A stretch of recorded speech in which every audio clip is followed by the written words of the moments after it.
aujourd'hui on se retrouve pour une nouvelle vidéo où on va parler des sorties 2025 qui m'intéressent. Donc les sorties littéraires en français et en anglais.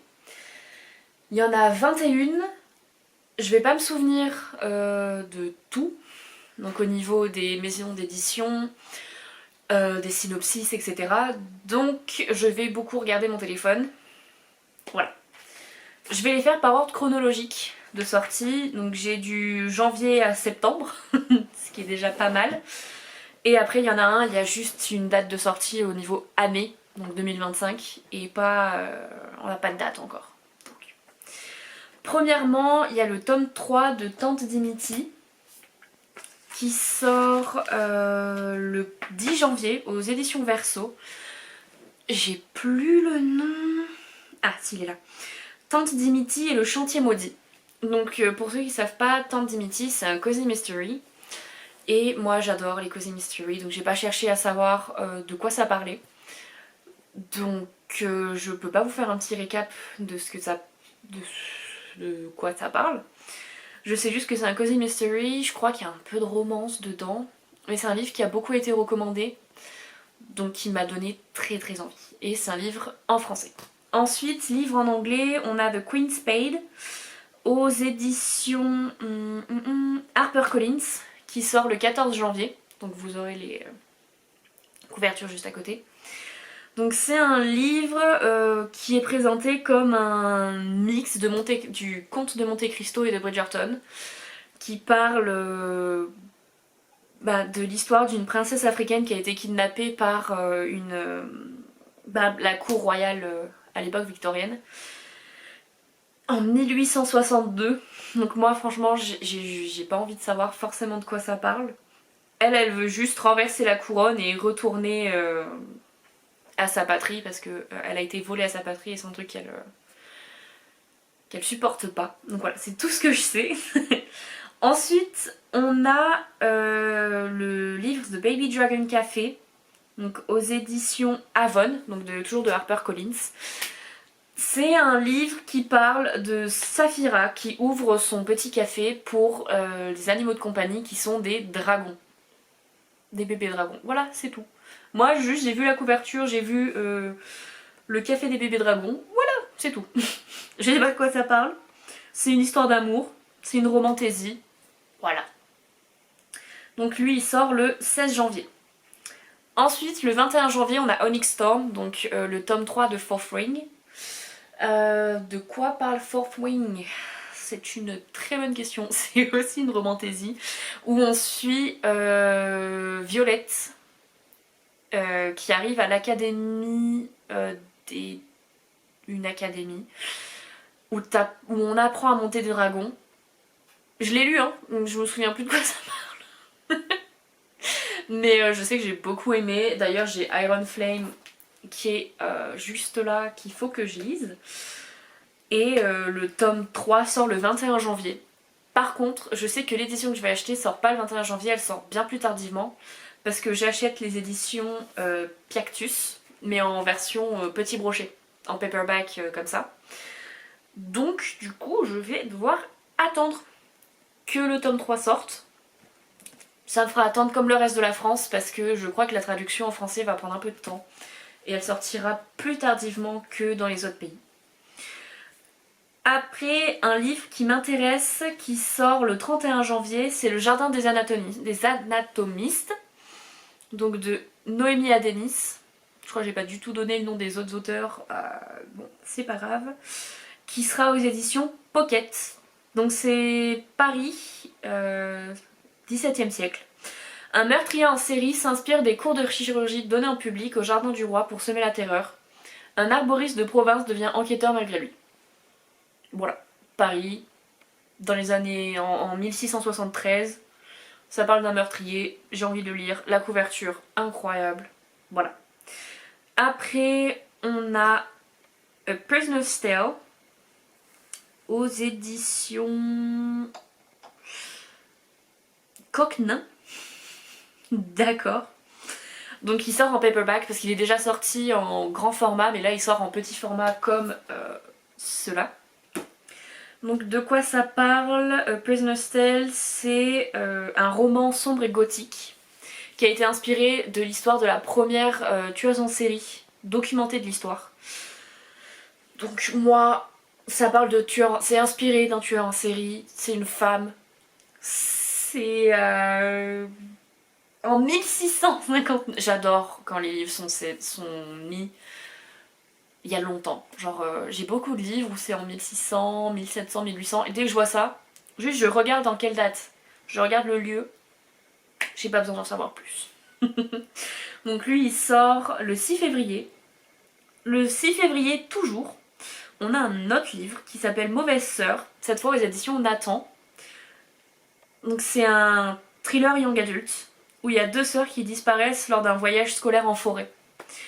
Et il y en a qu'une seule qui va revenir et elle aura plus du tout ses souvenirs. Donc elle va se souvenir de rien, elle sait pas ce qui s'est passé, elle sait pas où est sa sœur, elle sait pas où elles étaient. Voilà. Moi j'ai pas envie d'en savoir plus, je veux le lire. Ensuite il y a Réel aux éditions PKJ qui sort le 27 février.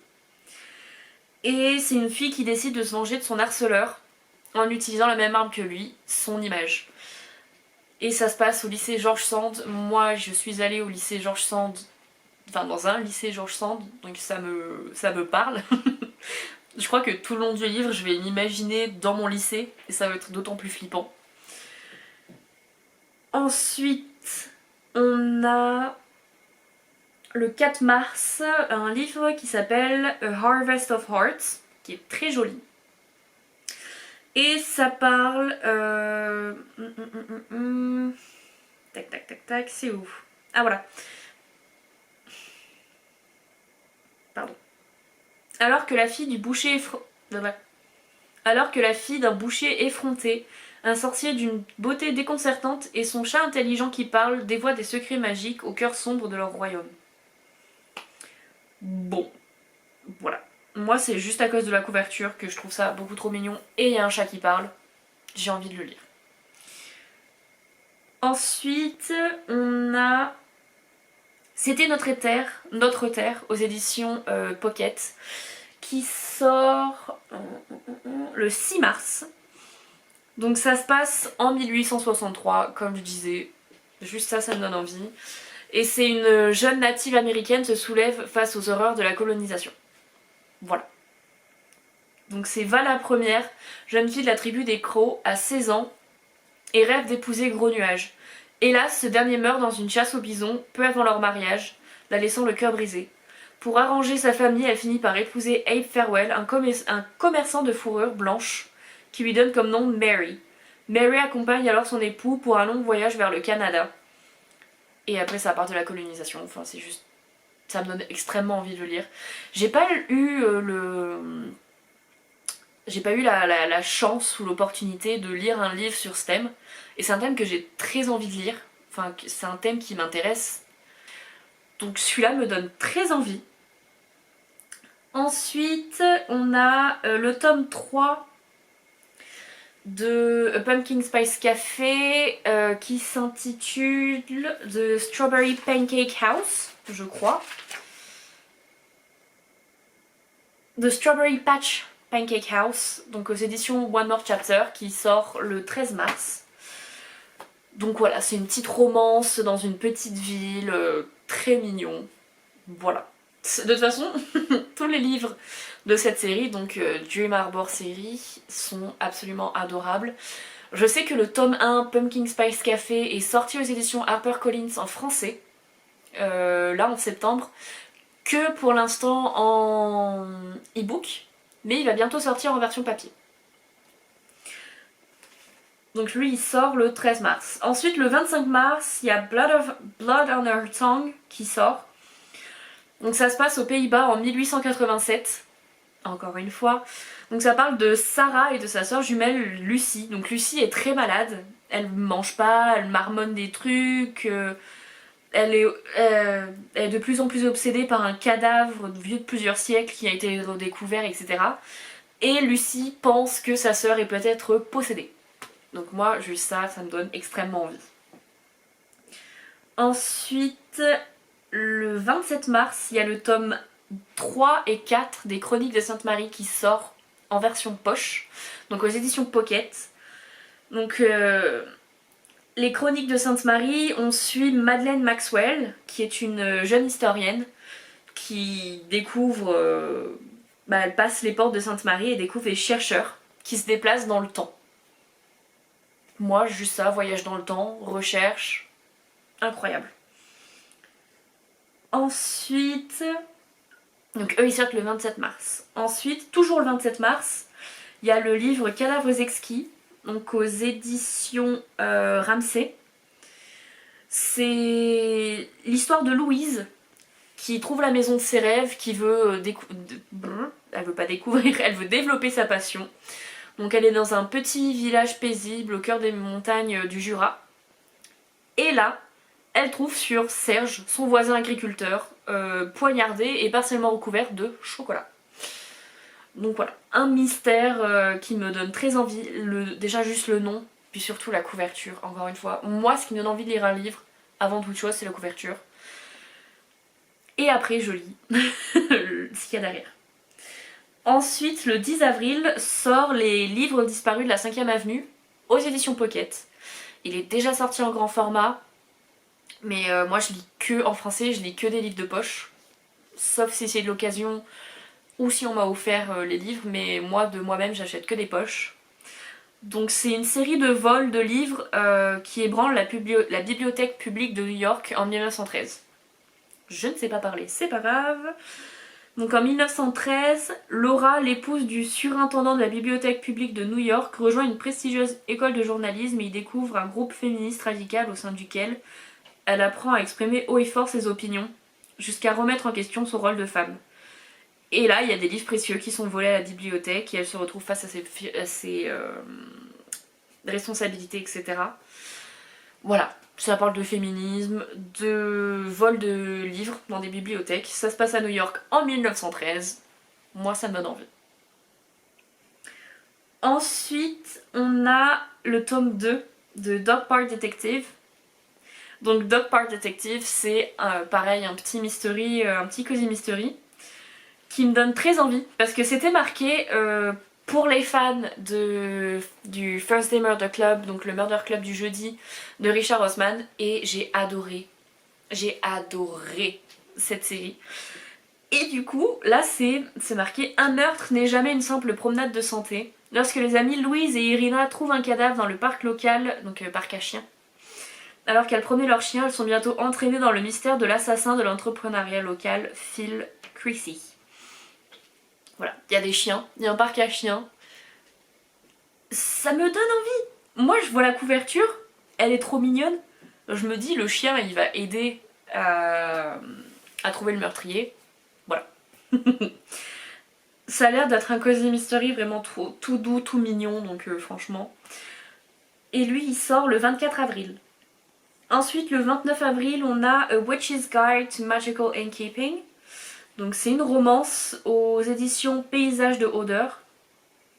Donc un livre en anglais. Et si l'amour était la meilleure magie de toutes. Donc ça parle... Un roman enchanteur sur une sorcière qui a une seconde chance de remettre sa magie et sa vie sur les rails. Donc c'est de l'autrice, de l'auteur, je sais pas si c'est un homme ou une femme, de la société très très secrète des sorcières irrégulières, que je n'ai pas lu, mais si j'aime bien celui-là, je pense que je le lirai. Voilà, c'est Sarah Swan était autrefois l'une des sorcières les plus puissantes de Grande-Bretagne. Elle a ressuscité sa grande-tante et a perdu la plupart de sa magie. Voilà. Et elle va tomber amoureuse de quelqu'un, je suppose, puisque c'est une romance. Donc la couverture est absolument magnifique. Et j'ai vraiment envie de découvrir ce livre qui me fait très envie. Ensuite, le 8 mai, on a le nouveau livre de Richard Osman qui sort normalement en version petite paperback comme ça. Et la couverture, déjà il y a un chat sur la couverture, sur ce qui est je pense un truc de yoga. Et j'ai pas envie d'en savoir plus. Juste c'est l'auteur du First Day Murder Club. Il a sorti un nouveau mystère. Je veux le lire. Je sais pas de quoi ça parle. Si ça vous donne envie, renseignez-vous, mais... Ah, j'ai tellement envie de le lire. En plus, il y a un chat sur la couverture, genre... Après on a le tome 5 du Pumpkin Spice Café qui sort le 16 septembre et qui s'intitule The Gingerbread Bakery. On n'a toujours pas de couverture par contre, donc couverture à venir. Et bah, pareil, petite romance cosy, petite ville, enfin trop mignon. Et après, bien sûr, le tome 5 de Hunger Games qui sort en 2025. Il sort en mars 2025 en anglais. Et en français, on n'a pas encore de date. On sait juste que c'est courant 2025, donc on sait toujours pas. On n'a toujours pas la couverture. Je sais juste que ça s'appelle Sunrise on the Reaping. Donc lever de soleil sur la moisson. Est-ce qu'ils vont l'appeler comme ça? Je ne sais pas, je pense. Mais on n'a pas de couverture. Moi en plus je vais attendre qu'il sorte en poche. Je vais attendre longtemps. Je vais peut-être même attendre 2026 je pense. Mais j'ai hâte qu'il sorte. J'ai hâte de le lire. Parce que c'est sur Haymitch. Sur les jeux de Haymitch et sa victoire. Enfin, je veux les lire. Je le veux. Je veux épouser ce livre. Non, j'ai vraiment très envie de lire ce livre et j'ai hâte qu'il sorte. J'espère que les poches vont sortir en 2025. Sinon, bah, je le lirai en 2026 après tout le monde. Mais voilà. Ça fait quand même 21 livres. Sur ces 21 livres, je les achèterai pas tous. Ça, c'est sûr. Il y en a que je prendrai peut-être en e-book. Je sais pas, ça dépendra. Mais déjà, Tank Dimitri, il faut que je lise le premier tome. Je pense que ça va prendre un peu de temps. Peut-être que je le demanderai pour mon anniversaire. Baby Dragon Café, je le prendrai en e-book. Onyx Storm, je vais devoir attendre qu'il sorte en petit format. Et après, tout ce qui est édition Nathan, PKJ, je vais attendre. Pareil, je vais soit les demander en anniversaire ou peut-être en e-book parce qu'il est hors de question que je mette 20 balles dans un livre parce que je peux pas me le permettre. Et après, ceux qui sont en version poche, je pense que je vais absolument craquer parce que j'adore les poches et surtout les couvertures. Genre, les couvertures sont magnifiques. Donc voilà, si jamais il y a des sorties 2025 dont j'ai pas parlé, qui vous donnent envie, parlez-en dans les commentaires. Peut-être que ça me donnera envie de les acheter et ça les rajoutera à ma liste qui est déjà assez grande, mais si elle grandit, ça me dérange pas. N'hésitez pas. Et si jamais il y en a dans ma liste que vous aimeriez découvrir, pareil, faites-le moi savoir. Voilà, j'espère que la vidéo vous aura plu. A plus!